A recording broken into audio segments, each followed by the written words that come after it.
Hello, everyone. It's time for another bedtime story with Miss Trina, and I am from the Westchester Public Library. It's nice to see you tonight, getting ready for bed.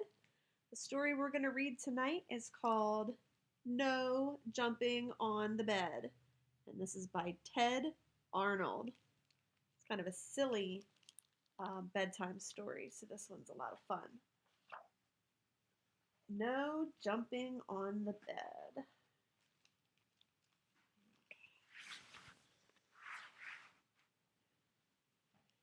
In his room near the top floor of a tall apartment building, Walter was getting ready for bed. His father said, "If I told you once, I told you a million times. No jumping on the bed. One day it's going to crash right through the floor. Now lie down and go to sleep." Walter plopped down on his pillow and squeezed his eyes closed. "Good night," said his father. He turned off the light and pulled the door almost shut. The room was dark and quiet, except for a soft thump, thump, thump coming from the room above.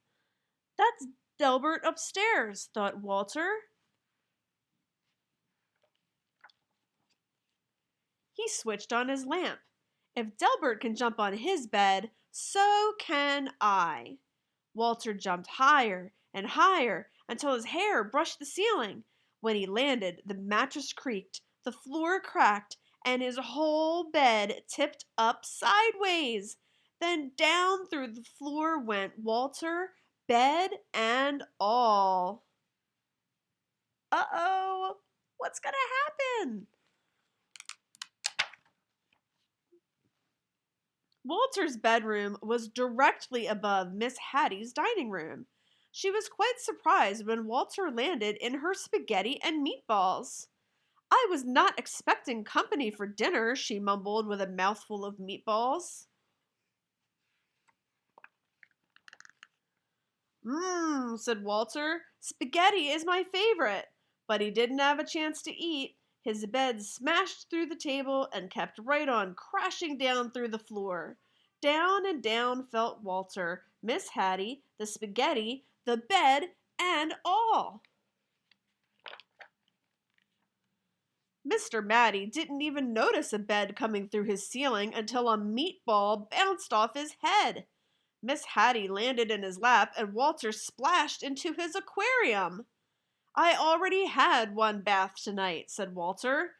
He wanted to watch the monsters on TV, but his bed crunched through the floor and took the TV with it. Down and down fell Walter, Miss Hattie, Mr. Matty, the TV, the spaghetti, the bed, and all. Walter's Aunt Batty had just moved in. She was still unpacking when Miss Hattie, Mr. Matty, and a dripping wet Walter tumbled through the ceiling right into a box with her stamp collection. Walter burst through the bottom of the box and down through the floor.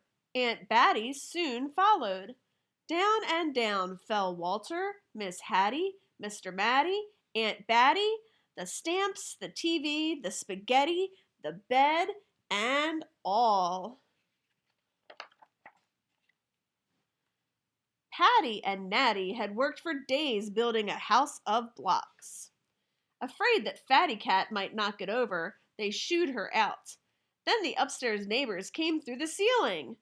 "Excuse us," said Walter, "we won't be staying long." Then his bed crashed through the floor. Down and down fell Walter, Miss Hattie, Mr. Matty, Aunt Batty, Patty, Natty, Fatty Cat, the blocks, the stamps, the TV, the spaghetti, the bed, and all.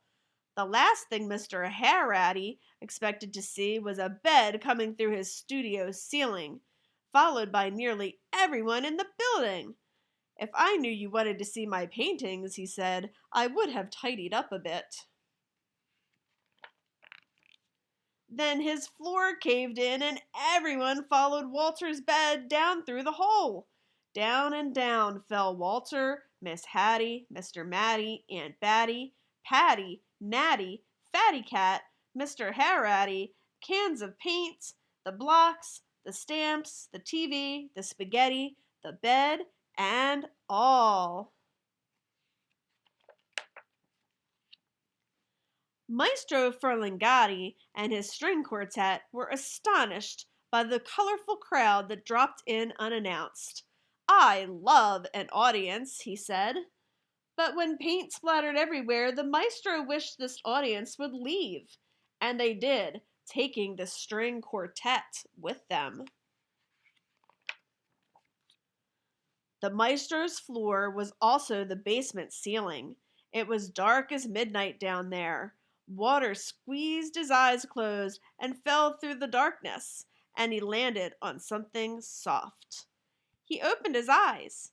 Everything was in its place, and outside the door his mother and father were talking quietly. "Whew, no more jumping on the bed for me," said Walter as he lay back down to sleep. Suddenly, he heard a creak. The ceiling cracked, and down came Delbert, bed and all. Down and down fell Delbert. The end.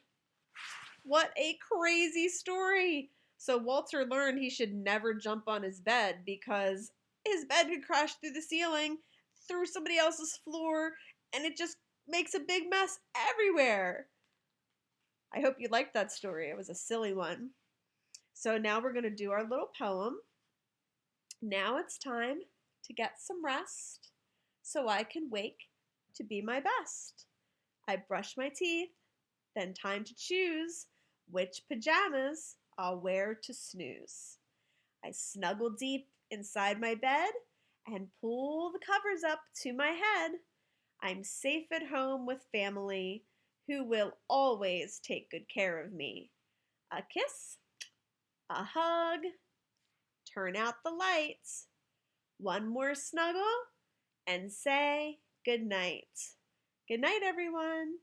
Sweet dreams, and I'll see you for our next story time. Bye.